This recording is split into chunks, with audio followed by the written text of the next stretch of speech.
Assalamu alaikum wa rahmatullah, barkanmu da sake kasancewa a wannan lokaci. Zan so in yi fashin baki ne akan abubuwan da mutane suke faɗa akan malam Bahaushe ko kuma in ce kabilar Hausawa da kabilar Fulani.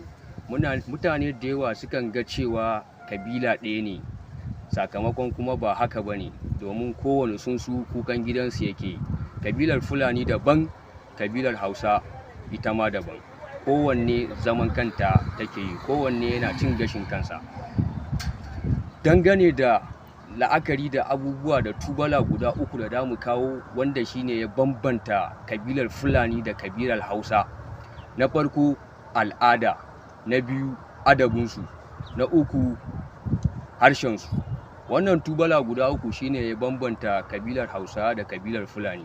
Idan muka ce harshe, kabilar Fulani mutane ne wanda suke magana da harshen Fillanci ko da yaushe. Kabilar Hausawa kuma mutane ne wanda suke magana da harshen Hausa ko da yaushe. Hausawa mutane ne da suka fito daga ƙasar Habasha, wanda kuma Fulani mutane da suka fito daga ƙasar Senegal, Futa Toro da kuma Futa Jalo. Dalili na biyu kuma shine al'ada. Al'adunsu ma sun bambanta. Al'adan malam Bahaushe daban, al'adan Fulani daban. Malam Bahaushe mutum ne mai koyi da al'adun shi na gargajiya, kama tun daga sana'o'in shi zuwa abincin shi zuwa tufan shi. Haka shi ma Bafulatani mutum ne mai koyi da sana'o'in shi na gargajiya, tun daga tufafi da rayuwarsa. Bahaushen mutum al'adunsa na gargajiya ta fannin sana'o'i akwai noma, har ake masa lakabi da na duke tsohon ciniki, kowa ya zo duniya kai ya tarar. Akwai kiwo, akwai fatauci, sannan kuma akwai dukanci, akwai sana'an kifi, kamun kifaye.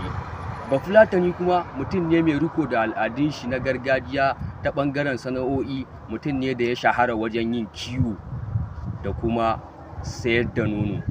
Dalili na uku kuma shine adabi. Sun bambanta ta ɓangaren adabi.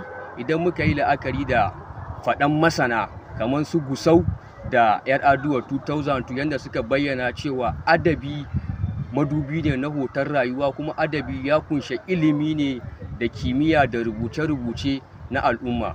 To rubuce-rubuce da kimiyya na al'umman Fulani da na Hausawa sun sha bambam, amma mutane da yawa sukan ga cewa a'a abu ɗaya ne. Ba abu ɗaya ba ne. Tasirin zamantakewa ne na yau da kullum da kuma mu'amala da auratayya sai ya sa mutane suke ganin cewa kabilar ɗaya ne, kabilar ba